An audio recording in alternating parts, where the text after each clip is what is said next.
Hi, I'm Corey. Hi, I'm Tess. Welcome to A Lovely Place. We're so glad you've joined us as we invite Jesus into the midst of our lives, learning, and laughter. We hope this podcast can encourage your heart and make you smile today. Hi, Tess. Hello, my friend. Good to be back here behind the microphone. Right? Yes. Yeah. It seems like it's been a while. Yes. But it's like riding a bike, like you just jump right back on. Yeah. Just jump on. So we are on our summer reading, which we have been reading through End Emotional Eating and The Lazy Genius Kitchen by Kendra Adachi. So 2 different books. Yes. And today we are talking about part 1 of The Lazy Genius Kitchen, which goes into 5 steps of lazy geniusing your kitchen, right? It's a verb. Which we kind of highlighted, I think, the last time we talked about this. But this will be different content. So just don't worry, friends. Right? Because I don't even remember what we talk about from time to time. So there we go. There we go. So the first step, I'll say all the steps and then we can talk about like what stood out to us. So the first step is prioritize, name what matters. Second step, essentialize, get rid of what's in the way. Third step, organize, put everything in its place. Fourth step, personalize, feel like yourself. And fifth step, systemize, stay in the flow. So did one of these stand out to you in the last couple of weeks more than the others? Well, I think it kind of overlaps a little bit because like I read this book earlier and when we were kind of introducing it, I was having those moments like just cook chicken and ground beef. Like that's what Riker and Stefan like to eat. So why make it complicated? Yeah. And so then that just was a nice release. And then we've lived in our house a year now. Wow. We've been in Spokane a year. That's crazy. That's given us a year of time of figuring out what we use in our space. So I feel like that's like, okay, prioritizing, essentialize, organize, personalize, systemize. Like all the things. But I was getting hung up on the kitchen, and the dining room goes with the kitchen because you make food and then you eat food. And they're all in the same space at my house. And anyways, so we moved some things out of the way that got rid of what's in the way. So I needed to have a space for Riker's homeschool and the schooling stuff. So that's now in the dining room.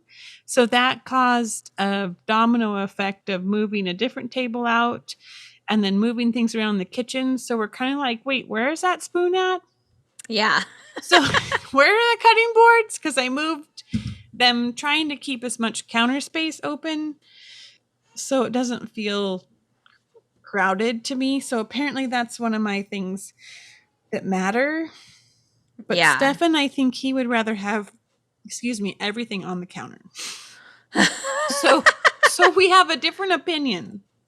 That goes to kind of like your organizing style, right? So he must be, is it a butterfly? Or a cricket, I think he's like, because like the pegboard next to me with all of his stuff, you can see it and it's detailed. Oh, yeah. So, visual macro. Yes. Or no, micro. Micro. Yes. I'm a visual macro, I think, a butterfly.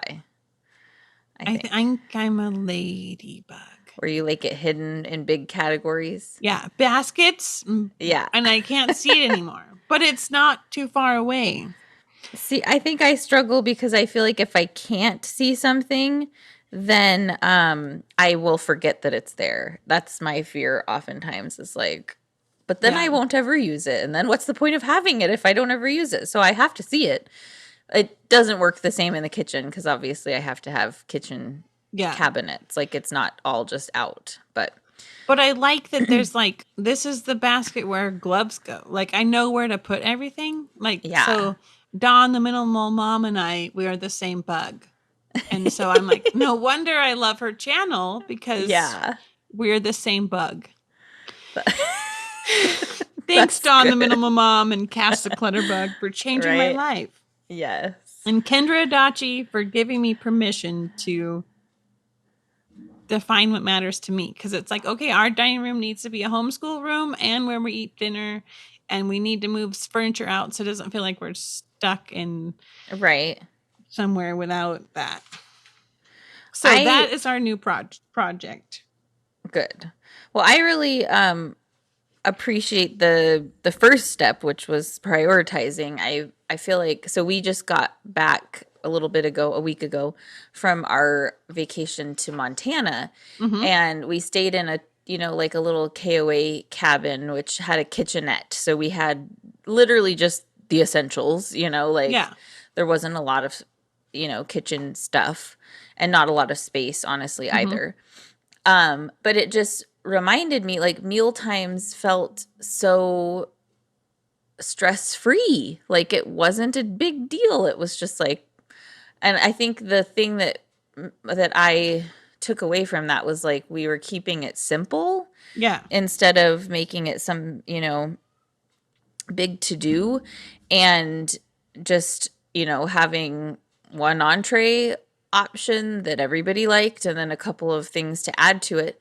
And it was, it was simple to prepare, and there wasn't a lot of cleanup. And I think that taking that away and thinking about how does that work in my context at home, and thinking about what matters, like that really, I guess, impacted me that maybe we need to make some changes for our dinner routine at home so it's not so stressful, and so it can just be simple, and I'm not, we're not like expending so much energy just on a meal and then we're like, now it's bedtime because I'm cranky, because that's not helpful. I'm only laughing because I feel that way sometimes also.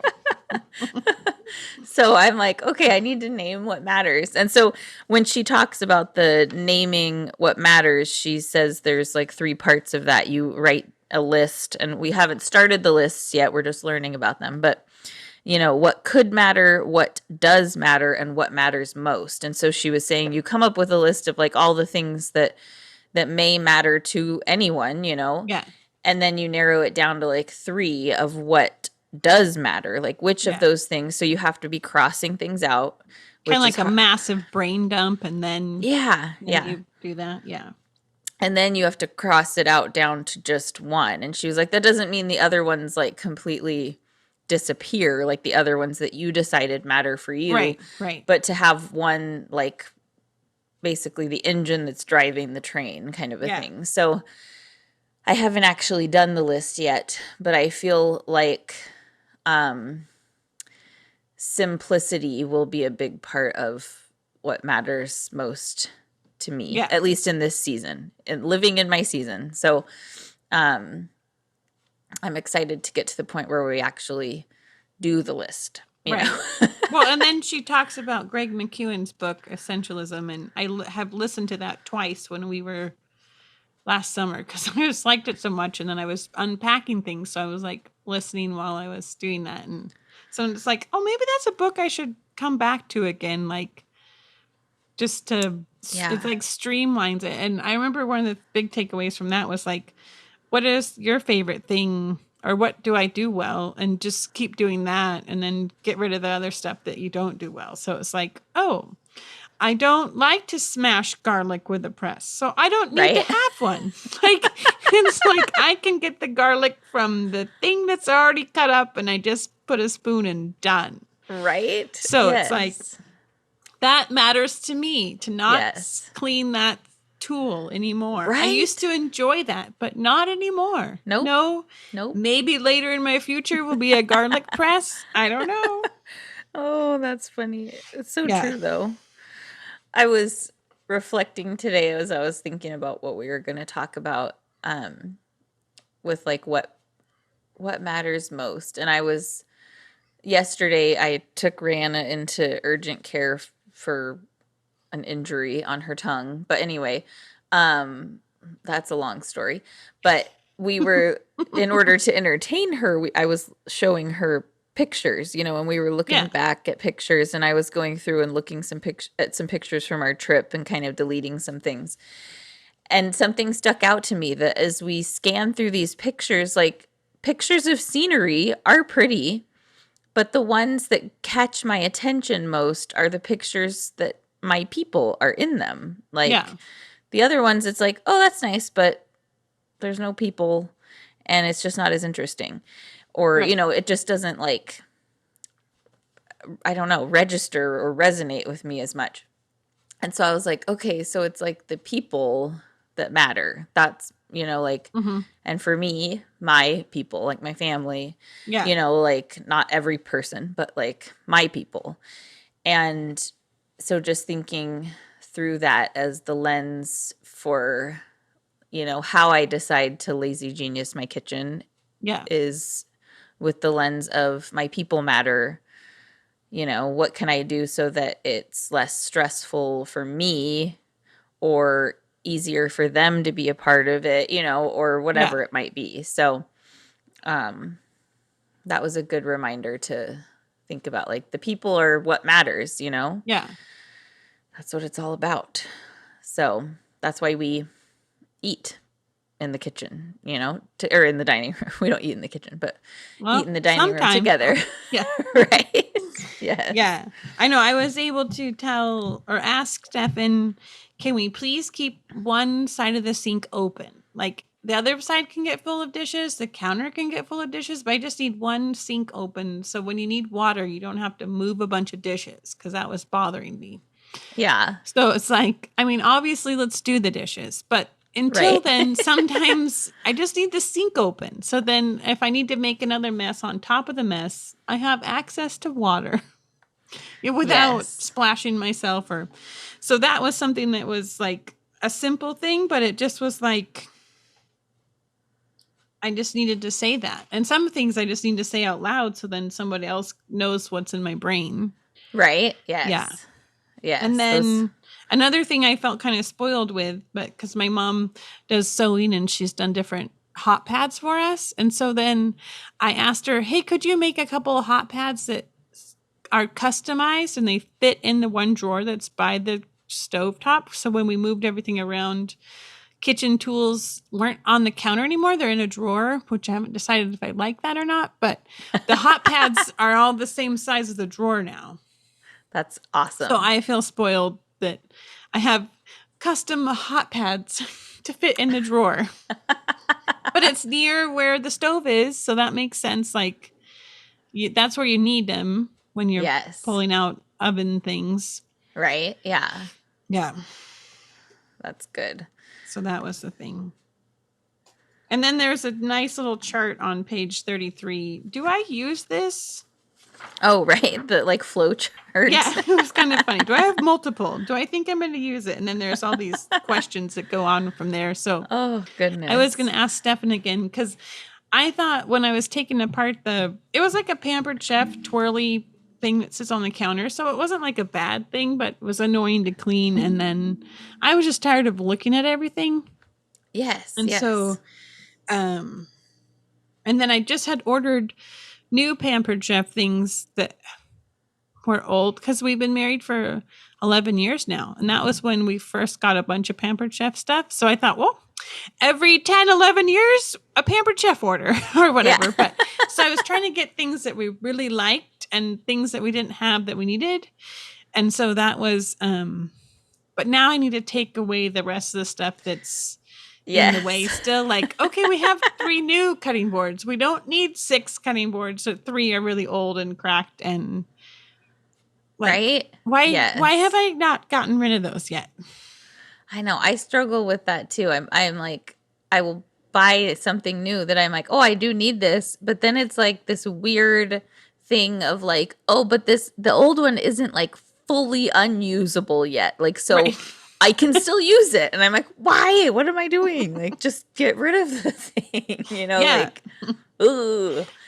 So the like getting rid of the extra, I feel like I've been on that journey for a long time, but it's still like a thing, Yeah.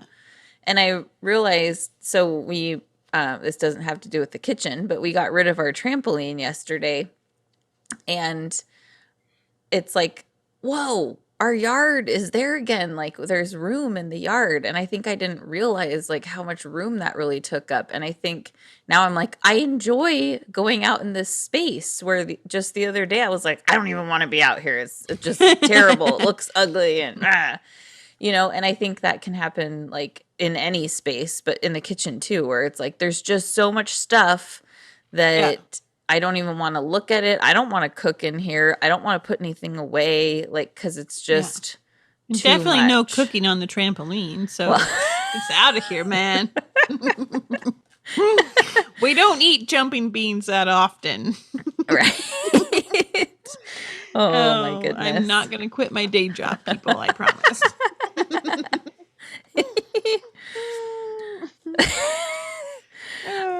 So I feel like the essentializing, or like we call it also decluttering, it's a big part of it, especially in the culture we live in, where it's like, just get all the things. Like you need to buy this, and now you need to buy this, and now you need to buy this. And right. Like, no, I don't. Well, and I think she even was saying, like, you don't have to make it pretty like all the Pinterest land for, I don't know what kind of bug that would be that likes everything to be refilled, like restocked, when I'm just like, eggs are in a carton. I don't need them in a different thing. Right. It's fine. Yes. But I do like this. Like some things are nicer unboxed. Like I have it as a snack basket, and I feel like then it's easier to see what you have and just grab it. Yeah. Yeah, and it's not like, I don't know what, but yeah. I don't need it. I did hear that fruit lasts longer if you put it into a different container than it came in, like if you put it in a glass jar. And I had that experience with strawberries, that like they stayed fresher in the fridge for longer. Okay. So who knows about that one? But with their tops on still, or did you cut them up and get them ready to eat? Tops on. I just took them out of the plastic thingy that they come in and put them into a glass jar, and they seemed to last longer. So So maybe there's something to it then, huh? Who knows? Oh, man. I do appreciate things in glass jars. I kind of like the look of that. Yeah. But what bug did you say you were again? I think I'm a butterfly. A butterfly. I think so. I do like seeing my things. As you can tell, we're on Zoom right now, and you can see my bookshelves behind me. And I like seeing the things that I like, Yeah. I like that too. I think there's a aesthetic to looking at things. Yes. I just like, well, I'm looking around my office. I don't want to look around anymore. No, there's all the bugs in here. There's no literal bugs. It's fine. Friends, it's going to be fine. That's hilarious. I didn't reread the systemized thing, but I feel like that might be helpful. Well, and then she had the 7 P's of personalizing, and I just found it interesting because one of them was pleasure, like what do you like, what makes you happy? Okay. And I just kind of laughed because I can resonate with this. She said, so many women tell me they simply do not know what they like. Oh, it's wild and very sad. Yeah. So I can identify with that. I feel like in my family, I'm the youngest, and it was so much like, here's the thing that I'm not using anymore, so you can have it. Like, and for a long time, it was like I didn't even know, and I still struggle with knowing what I actually like versus having something that's just functional because someone gave it to me and it was cheap or whatever, Yeah. Instead of like, no, I really love this thing and I would buy that if I saw it right now, like I struggle with that. Or like owning like what you actually, how you live, like what are you actually doing? Like the episode that Kendra did on the YouTube channel with the one, I can't remember who it was. I feel sorry. I can't remember her name, but she had like 6 or 8 different like freezer packs to take like a picnic somewhere. And she doesn't even go on picnics. So she was like laughing, like it was like this expectation I think she had on herself, like I should have these for picnics, and I don't go on. I don't even know if that's how she said it, right? I just thought, how funny is that? Like, is that why I have 2 whisks in my drawer? Like, what am I even whisking? right? I'm or like not all the whisking. baking supplies. And I'm like, I don't even bake anymore. Yeah. So I'm like, maybe those can go with the baking stuff. They don't need to be in that drawer that is now the home for all the other tools. Yes, that's funny. Well, and I love that Kendra reminds us that like all the things don't matter to you. Like you don't have to worry about all the things. Just what matters to you and what matters in your life because of how you live your life, you know? So I love that. Yeah. I feel like I really struggle with the systemize step. I really like the idea of systems, and I'm slowly getting better at maintaining some of them, but oftentimes I get distracted and I just move on to the next thing and I abandon the system. Like, oops. Whoopsie. We do have, like, lately, the past few months we've been doing where every night before we go to bed, we start a load of dishes. Yeah. And we start a load of laundry. And that, because it's like, you know, built into something we already do, we go to bed, like it feels like it's easier to keep it steady, you know? Yeah. So does that count as a system then? I think so. I feel like it must. But I could be wrong. Maybe we'll learn more about systems. That's what I think of with a system, is like something where you have a way to make sure this thing always gets done, like this process or something like that, you know? So, I don't know. I think it's a system. It's at least a routine. So yeah, I just was like, I don't know that or if I understood what she was saying. Yeah. But anyways, yeah. I think she's also that type, a different. What's she, Enneagram number 1? Like she likes all the things efficiency. Yeah. Yes. And I'm like improving everything. I'm a little more creative.